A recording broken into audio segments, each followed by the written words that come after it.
I hope you all are doing well in your exam. So आज मैं बताने जा रही हूँ strategy to score 75 plus marks in 13th and 14th shift में। अब जिसका एग्ज़ाम है 13th और 14th को, तो उनके लिए ये हेल्पफुल वीडियो हो सकती है। तो इस वीडियो को लास्ट तक ज़रूर से ज़रूर देखिएगा।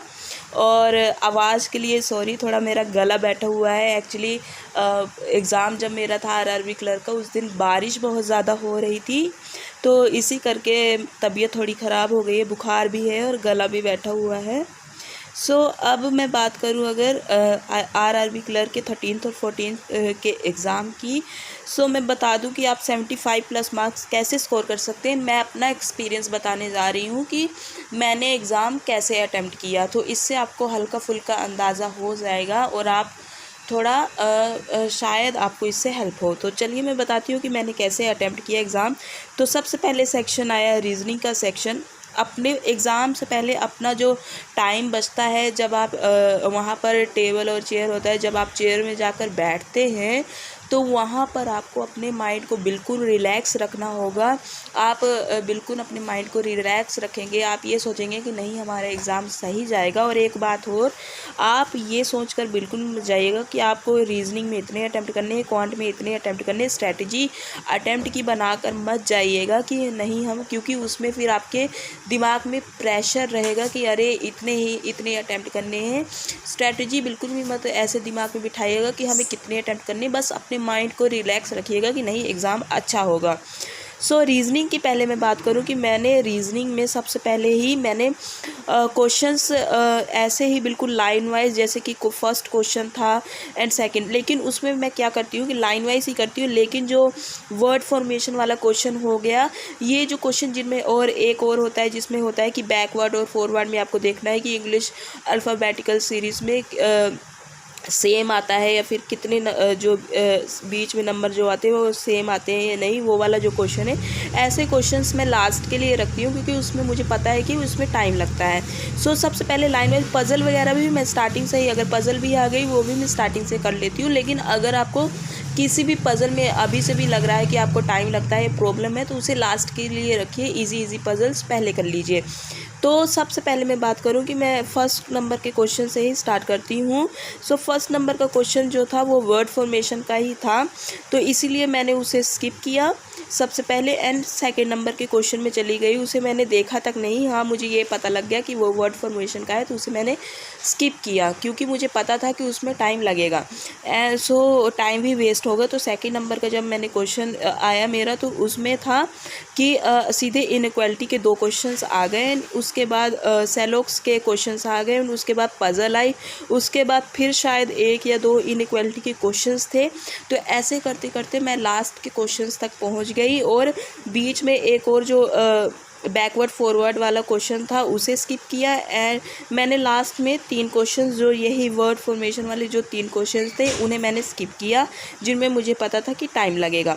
एंड लास्ट के 3 क्वेश्चन स्किप करने के बाद मैं जैसे ही मेरा टाइम मेरे 26 मिनट बचे थे एंड मैं 26 मिनट जैसे ही बचे थे, तो मैं फिर जाकर क्वांट सेक्शन में सीधे मैंने शिफ्ट हो गई। एंड उसमें क्वांट सेक्शन में मैंने सबसे पहले इजी क्वेश्चन, क्योंकि रीजनिंग मैं लाइन वाइज करती हूँ, लेकिन क्वांट का जो सेक्शन है वो मैं पहले इजी क्वेश्चन ढूंढती हूँ, जैसे कि सिंप्लीफिकेशन हो गया, अप्रोक्सीमेशन, नंबर सीरीज़, ये जो क्वेश्चंस आते हैं इन्हें मैं करने की पहले करती हूँ। नंबर सीरीज़ हो गई, ये सारे इजी क्वेश्चंस पहले करती हूँ क्योंकि मुझे पता है कि पहले अगर अरिथमेटिक और डीआई करने बैठ गए तो सारा टाइम उसी में चला जाएगा। तो पहले ये जल्दी क्वेश्चंस मैंने किए। सिंप्लीफिकेशन हो गए क्योंकि फर्स्ट जो आई थिंक फर्स्ट 15 क्वेश्चन थे वो अरिथमेटिक और एक शायद डीआई थी। एंड उसके आगे के जो क्वेश्चन थे 16th क्वेश्चन शायद सिंप्लीफिकेशन का था। उसमें फिर क्या हुआ कि सिंप्लीफिकेशन का क्वेश्चन था, तो फिर आगे मैंने सिंप्लीफिकेशन के क्वेश्चन जल्दी किए, नंबर सीरीज़ के क्वेश्चन जल्दी किए। एंड उसके बाद फिर मैं डीआई पर चली गई, डीआई करने के बाद जल्दी से डीआई कर ली। डीआई थी वो आलमंड वाली और ऐसे ही थी, एक डीआई थी।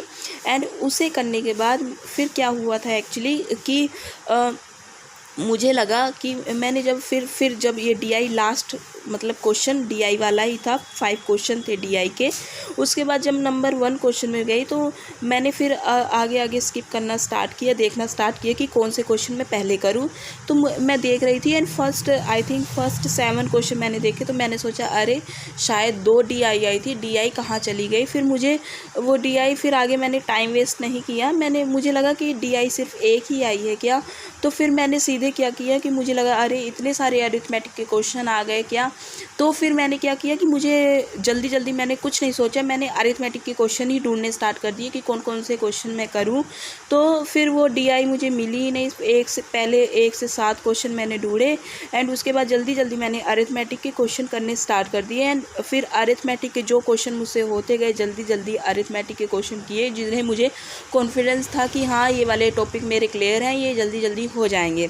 तो उसके बाद फिर जब मैं आई थिंक 9th क्वेश्चन में गई तब जाकर मुझे एक डीआई मिली। फिर मुझे लगा कि अरे हाँ ये तो डीआई है यहाँ पर। तो फिर मैंने डीआई जल्दी जल्दी से की, फिर मेरे पास लास्ट के 7 मिनट बचे थे जब मैंने ये डीआई की। तो फिर डीआई जल्दी से की। उसके बाद फिर मुझे एक्चुअली एक अच्छी बात ही हुई थी कि मुझे ये डीआई नहीं पहले मिली, क्योंकि अगर मुझे ये डीआई पहले मिली होती तो मेरा माइंड रिलैक्स हो जाता। माइंड वैसे रिलैक्स ही रखना है लेकिन क्वेश्चंस के हिसाब से रिलैक्स। फिर अरिथमेटिक के क्वेश्चन मैं इतनी जल्दी नहीं कर पाती, मेरे दिमाग में प्रेशर आ गया था कि अरे अब इतने सारे अरिथमेटिक के क्वेश्चन करने पड़ेंगे। तो वो दिमाग भी तेज़ ही चलने लगा था। तो अरिथमेटिक के इतने सारे क्वेश्चन मैंने जल्दी से जल्दी कर लिए थे। इसी करके फिर वो डीआई के क्वेश्चन भी मैंने जल्दी से जल्दी बना लिए। और लास्ट के जो 3 मिनट बचे थे तो फिर मेरे क्वांट के 4 क्वेश्चन रह गए थे। तो वो 4 क्वेश्चंस मुझे पता था कि ये डीआई हैं, वो अरिथमेटिक के क्वेश्चन है। इससे अच्छा कि जो लास्ट के 3 क्वेश्चंस रीजनिंग के रह गए हैं वो 2 मिनट में, लास्ट के 2 मिनट में मैं कर लूँ।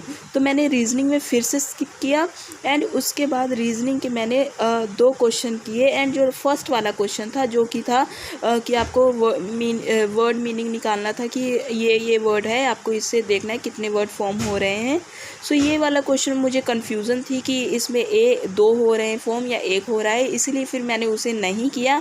एंड फिर लास्ट में एक और अरिथमेटिक का क्वेश्चन मैंने अटेम्प्ट किया एंड उसे स्किप करते हुए एक और अरिथमेटिक का क्वेश्चन मैंने सीधे ही जाकर फिर क्वांट में गई, जो थोड़ा सा टाइम बचा था। तो जल्दी से मैंने विदिन 15 सेकेंड में मैंने वो अरिथमेटिक का क्वेश्चन अटेम्प्ट कर लिया।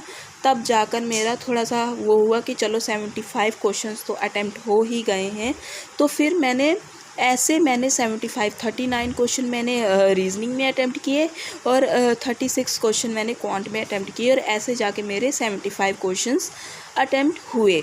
तो ये थी मेरी ऐसी स्ट्रेटजी एग्ज़ाम की। क्योंकि आप ये बिल्कुल भी मत सोचिए कि आप जो स्ट्रेटजी घर से बना कर जाते हैं वही चलेगी। एग्ज़ाम की स्ट्रेटजी अलग होती है कि कोई भी क्वेश्चन आप पहले सोचेंगे कि अरे ये तो इजी आता है, शायद वो एग्ज़ाम में दूसरा जो क्वेश्चन आपको टफ़ लगता है वो इजी आ जाए, वो आपको इजी लगने लगे। तो ऐसी चीज़ें हो जाती हैं। क्योंकि तो ऐसे में आपको बिल्कुल भी दिमाग में, आप अगर शांत रखेंगे, प्रेशर नहीं रहेगा दिमाग में, आपको बस ये रहेगा कि हाँ करना है और हमसे हो जाएगा, तो आपका एग्ज़ाम भी बहुत ही अच्छा जाएगा। पैनिक, अगर आपको कोई क्वेश्चन नहीं आ रहा है, अगर आपने 1 मिनट भी लगा लिया है तो उसे स्किप कीजिए।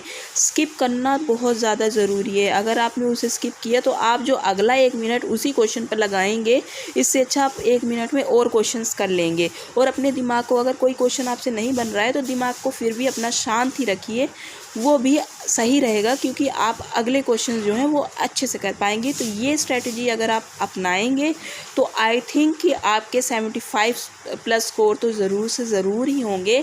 तो ये स्ट्रेटजी आपको अपनानी है एग्ज़ाम के टाइम में, अगर आपको अच्छी लगे। वैसे मैं ऐसे प्रेशर नहीं कर रही हूँ कि आप यही स्ट्रेटजी अपनाइए, मैं अपनी स्ट्रेटजी बता रही हूँ क्योंकि मैं एग्ज़ाम देकर आ चुकी हूँ। तो मैं अब बता रही हूँ कि मैंने ऐसे एग्ज़ाम अटेम्प्ट किया कि शायद आपको ये हेल्पफुल रहे। सो अगर आपको ये अच्छा लगे तो आप इस स्ट्रेटजी को अप्लाई कर सकते हैं। वैसे सबसे इम्पोर्टेंट बात यही रहेगी कि आप घर से बिल्कुल भी मत सोच के जाइएगा कि मैं 40 रीजनिंग में अटैम्प्ट कर लूँगा या फिर कर लूँगी और 37 38 क्वांट में अटैम्प्ट हो जाएंगे। ये ऐसे सोच कर जाएंगे तो दिमाग में प्रेशर बना रहेगा कि अरे नहीं 40 करने ही करने हैं रीजनिंग के, तो उसमें आप टाइम वेस्ट करेंगे। अगर आप दिमाग को ठंडा रख कर जाएंगे और आपने अगर 37 अटैम्प्ट कर लिए रीजनिंग में और दिमाग सही है तो आपने 37 इसमें भी अटैम्प्ट कर लिए तो 74 भी कर लेंगे। उस ऐसे ही मतलब अपने दिमाग को शांत रखना है। शांत रखेंगे दिमाग को तो एग्ज़ाम अच्छा ही जाएगा। यही मेरी एडवाइस है आप सभी को। So best of luck for your exam, all the best. आपका एग्ज़ाम अच्छा हो, 13th और 14th को है एंड अच्छा एग्ज़ाम आप सभी का जाए। सो फिर उसके बाद आपको RRB PO का भी प्रिपरेशन करना है। So all the best all of you.